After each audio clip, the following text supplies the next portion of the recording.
Der Sprecher der Bundesregierung hat heute ja schon mitgeteilt, dass das Kabinett sich entschieden hat und gemeinsam beschlossen hat, mich als Kandidatin für den Vorsitz der UN-Generalversammlung zu nominieren. Für uns ist gerade in diesen stürmischen Zeiten besonders wichtig, die Vereinten Nationen haben eine wichtige Rolle. Die Generalversammlung hat im Lichte des UN-Sicherheitsrates, der immer wieder blockiert ist, eine wichtige Rolle. Wir haben uns diese Rolle nicht ausgesucht, aber die Wählerinnen und Wähler haben in einer Demokratie es so entschieden.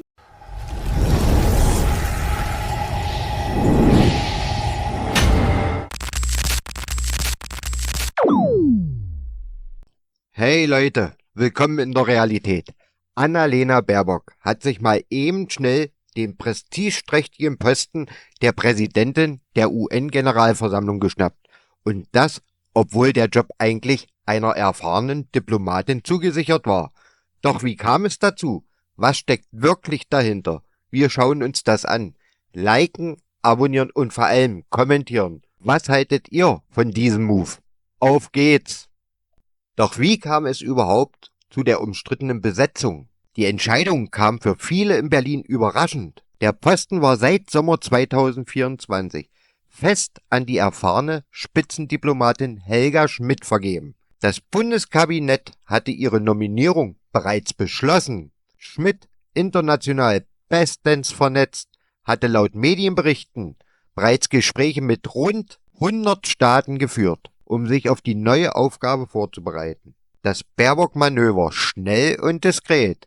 Doch nur wenige Wochen nach der verlorenen Bundestagswahl leitete Baerbock offenbar ein kurzfristiges Manöver ein. Sie setzte durch, dass die Bundesregierung stattdessen sie selbst für den Posten in New York nominiert. Ihre Begründung fiel knapp aus.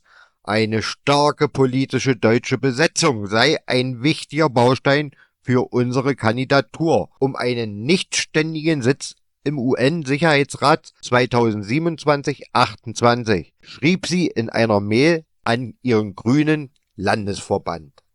Na, habt ihr geglaubt, dass nach der Bundestagswahl ruhiger wird um Annalena Baerbock? Falsch gedacht, denn unsere noch Außenministerin hat sich klammheimlich einen neuen Job gesichert. Und das nicht etwa auf ehrliche Weise, sondern mit einem politischen Trick, der selbst erfahrene Diplomaten fassungslos macht. Eigentlich sollte Helga Schmidt, eine hochqualifizierte Spitzendiplomatin mit internationalem Renommee, den prestigeträchtigen Posten als Präsidentin der UN-Generalversammlung übernehmen. Schließlich hatte das Bundeskabinett ihre Nominierung bereits beschlossen. Doch dann kam Annalena Baerbock und ließ die Entscheidung eiskalt über den Haufen werfen. Ihr Argument: Deutschland brauche eine starke politische Besetzung. Übersetzt bedeutet das, Baerbock wollte sich selbst in den Mittelpunkt rücken. Der Spiegel enthüllt, wie sie ihr Manöver durchgezogen hat. Erst sprach sie mit Scholz, dann mit Merz und beide winkten sie durch. Eine interne Absprache ohne große Diskussion, ohne Rücksicht auf Fachkompetenz. Die Minister erfuhren erst kurz vor der offiziellen Verkündung, dass Schmidt einfach ersetzt wird. Eine Frau mit jahrelanger Erfahrung wird ausgebotet. Von einer Ministerin, die in ihrer Amtszeit eher mit peinlichen Versprechen als mit diplomatischem Geschick glänzte. Baerbock selbst verkauft sich ja gerne als Vorreiterin einer feministischen Außenpolitik. Doch hier zeigt sich, wie hohl diese Worte sind. Frauenförderung offensichtlich nur, wenn es ihr selbst nutzt. Selbst der renommierte Diplomat Christoph Heusgen nennt diesen Vorgang eine Unverschämtheit und fragt zu Recht, ist das feministische Außenpolitik? Die Antwort liegt auf der Hand. Und auch Sigmar Gabriel, nicht gerade bekannt als AfD-Sympathisant, hält die Entscheidung für falsch. Er sagt klar, Schmidt wäre die eindeutig bessere Wahl. Baerbock könne noch viel von ihr lernen, doch anstatt sich von erfahrenen Diplomaten beraten zu lassen, drückt sie sich lieber selber an die Spitze. Jetzt könnte man argumentieren, na gut, die UN-Generalversammlung ist doch eh nur eine symbolische Position, kein echtes Machtzentrum. Stimmt, aber genau das macht Baerbocks Gier nach dem Posten noch absurder. Die Präsidentin der UN-Generalversammlung kann keine Resolution durchsetzen, hat keinen Einfluss auf den Sicherheitsrat. Es ist im Grunde ein prestigeträchtiger aber machtloser Job. Warum also dieser ganze Zirkus? Ganz einfach. Baerbock will sich ins Rampenlicht retten. Nach dem krachenden Scheitern der Ampelregierung droht ihr politisches Aus in Deutschland. Also braucht sie eine neue Bühne, um sich weiter als große Weltpolitikerin zu inszenieren. Dabei spielt es keine Rolle, ob eine erfahrene Diplomatin dafür geopfert wird. Hauptsache Annalena hat eine Kamera auf sich gerichtet. Dieses Vorgehen zeigt einmal mehr, wie in der Politik nicht Fachwissen oder Leistung zählen, sondern einzig und allein Machtspiele. Baerbock beweist mit ihrem neuesten Coup, dass sie in dieser Disziplin bestens mitmischt, auf Kosten der Glaubwürdigkeit und zum Schaden Deutschlands. Und ihr, was sagt ihr dazu? Ist das die Politik, die ihr euch wünscht? Lasst es mich in den Kommentaren wissen. Lasst ein Like da und vergesst nicht zu abonnieren. Denn wir decken weiterhin auf, wie sich die Mächtigen gegenseitig die besten Posten zuschieben. Bis zum nächsten Mal.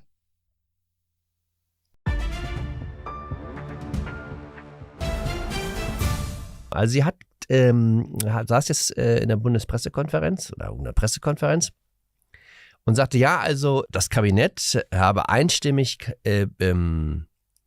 beschlossen, also sie nach New York zu entsenden. Das wirkte so, als ob man eben im Kabinett zusammengetreten wäre und hätte gesagt, Mensch, ja, wen können wir also nach New York schicken auf diesen super wichtigen Posten? Und dann sind also sozusagen alle gesagt, ja, also die Annalena muss das machen. Und da wären sie alle jetzt zu Frau Baerbock gelaufen. So klang das ja und hätten gesagt, also überleg dir das doch bitte nochmal, nach Potsdam zu ziehen. Wir haben gesehen, du hast das geschrieben, du willst nicht mehr im Schlaglicht und im Rampenlicht stehen, aber wir bitten dich inständig, ja, geh doch noch zur EN, ja. Also was ja überhaupt nicht. Du hast es ja angesprochen. Das nennt man, glaube ich, in der Wirtschaft Initiativbewerbung, ja. Also wenn man selber den Finger hebt, obwohl gar keiner einen gefragt hat, ob es da eine Verwendung gibt. Früher nannte man das in der DDR Selbstanbieter. So ist es gewesen. Also sie hat sich das jetzt so überlegt, dass sie gerne jetzt in New York leben würde.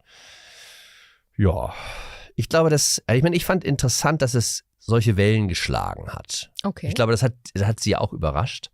Ja, gut, also am Ende, ich meine, das ist natürlich so ein bisschen so ein Grüß-August-Posten. Das ist ja nicht der Generalsekretär der UN. Also wir reden jetzt hier von der Präsidentin der Generalversammlung, die, glaube ich, immer die Generalversammlung mit nett eröffnet. Ja, sowas wie Bundestagspräsidentin. Ja, genau so. Also es ist ein protokollarischer Posten. Da kam ja auch das Argument, sie habe doch gesagt, sie wolle mehr Zeit mit ihren Kindern verbringen. Ich glaube, da kannst du ganz gut Zeit mit deinen Kindern verbringen. Das scheint mir sagen wir mal, von der Work-Life-Balance, ja, ein sehr, sehr schöner Posten zu sein. Du lebst in New York, ja. Würde ich auch gerne mal wieder länger leben. Und gibt es wahrscheinlich auch einen guten UN-Kindergarten und alles, ja. Das ist auch Bombe so dotiert und arbeiten musst du dich, also totarbeiten tust du dich auch nicht so. Also du begrüßt diesen Posten für Annalena Baerbock. Das überrascht mich doch. Ja, also nicht. Aber wie gesagt, ich glaube, es hat jetzt so reingescheppert nochmal bei den Grünen, weil das ja die letzte Aktion jetzt war diese Aktion Abendsonne. Also sich selbst und eigene Leute nochmal ordentlich zu versorgen. Ja. Und da haben das die Grünen jetzt echt auch schon doll getrieben. Also man hat das gesehen, kurz vor der Bundestagswahl, wo nochmal alle möglichen Leute in allen möglichen Ministerien jetzt auf irgendwelche Ministerialdirigentenposten gehievt wurden, ja, sozusagen so eine Schnellkarriere vom Referatsleiter wusch, nach oben, ja, so.